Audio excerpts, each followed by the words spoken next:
আসসালামু আলাইকুম। কেমন আছেন সবাই? আলহামদুলিল্লাহ আমি অনেক ভালো আছি। আজকে আমি কাতল মাছ ভাপিয়ে রান্না করেছি, সেটাই আপনাদের সঙ্গে শেয়ার করলাম। তো এখানে আমি ৪-৫ টুকরো মানে রসুনের কোয়া নিয়েছি। একটু থেঁতো করেও দিয়েছি।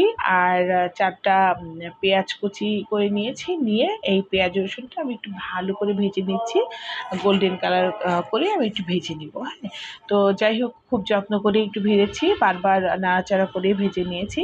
আর এদিকে এর মানে আগে আমি একটু মাছের টুকরোগুলো ভালো করে ধুয়ে একটু হলুদ, লবণ আর একটু লেবু, ১ পিস লেবু দিয়ে ১০ মিনিটের জন্য একটু মাখিয়ে রেখেছিলাম।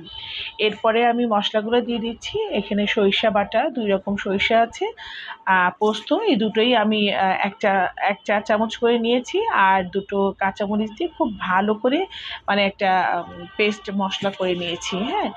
আর এর ভিতরে আদা বাটা, রসুন বাটা আর পেঁয়াজ বাটাও ১/২ চামচ করে দিয়ে দিয়েছি।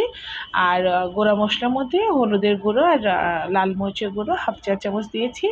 আর স্বাদ মতো লবণ দিয়েছি আর একটু চিনি দিয়েছি। দিয়ে একটু সরিষার তেল দিয়ে দিলাম পরিমাণ মতো, দিয়ে একটু ভালো করে মেখে নিচ্ছি। ও আচ্ছা, এর ভিতরে আরেকটা জিনিস দেবো যেটা খুব মানে মোস্ট ইম্পর্টেন্ট, সেটা হচ্ছে টক দই, হ্যাঁ? ১ টেবিল চামচ টক দই একদম পানি ছাড়িয়ে একদম খুব মানে আ মানে একটু গ্রেভি টাইপের হয়েছে, সেই দইটাই কিন্তু নিয়েছি। পানি থাকা যাবে না দইয়ের ভিতরে। তো ওই দইটা দিয়েও আবার খুব ভালো করে একটু মেখে আমি ১০ মিনিটের জন্য একটু রেস্টে রেখে দিলাম, হ্যাঁ? আর এই যে পেঁয়াজ রসুনগুলা ভেজে রেখেছিলাম, সেই বেরেস্তাটা এই মানে বাটিতে উঠিয়ে নিয়েছি। যেই বাটিতেই আরকি টিফিন কারি বাটিতে আমি ভাপিয়ে নিব, ওটার বাটিতে একটু বিছিয়ে দিয়েছি। আর মাছগুলোও সুন্দর করে সাজিয়ে এখন গ্রেভিগুলা সাইড দিয়ে মানে সুন্দর করে দিয়ে দেব। আর এর ভিতরে পানি দেব একদম, মানে যে হাত ধুয়ে বক্স ধুয়ে যেই পানিটা, সেই অতটুকু পানি দিয়ে দেব, হ্যাঁ? আর উপর দিয়ে একটু কাঁচা সরিষার তেল একটু ছড়িয়ে দিলাম। আর ৪-৫ টা একটু কাঁচা মরিচ দিয়ে দিব। দিয়ে ব্যাস, ঢাকনাটা লাগিয়ে আমি আজকে এই কাজটা প্রেশার কুকারেই করব। আমি আসলে ভাপিয়ে মানে করার জিনিসটা প্রেশার কুকারেই করি। কারণ আমার কাছে মনে হয় খুব ঝটপট হয়ে যায়। আমার মানে সময় কম লাগে, হ্যাঁ? আর যদি এটা আমরা মানে কড়াইতে বসিয়ে দিতাম তাহলে হয়তো আমার ২০ মিনিট সময় লাগতো।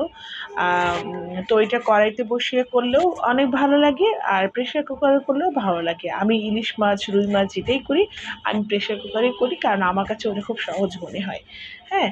তো যাই হোক, ঢাকনাটা লাগিয়ে এখন আমি প্রেশার কুকারে কিন্তু দিয়ে দিচ্ছি। জাস্ট একটুখানি পানি দিয়েছি। দিয়ে আমি ২ টা সিটি দিয়ে কিন্তু নামিয়ে ফেলবো। তো আমার এই রেসিপিটা যদি আপনাদের ভালো লেগে থাকে, অবশ্যই লাইক, কমেন্ট, শেয়ার করবেন। আর আমার জন্য বেশি বেশি দোয়া করবেন। আল্লাহ হাফেজ।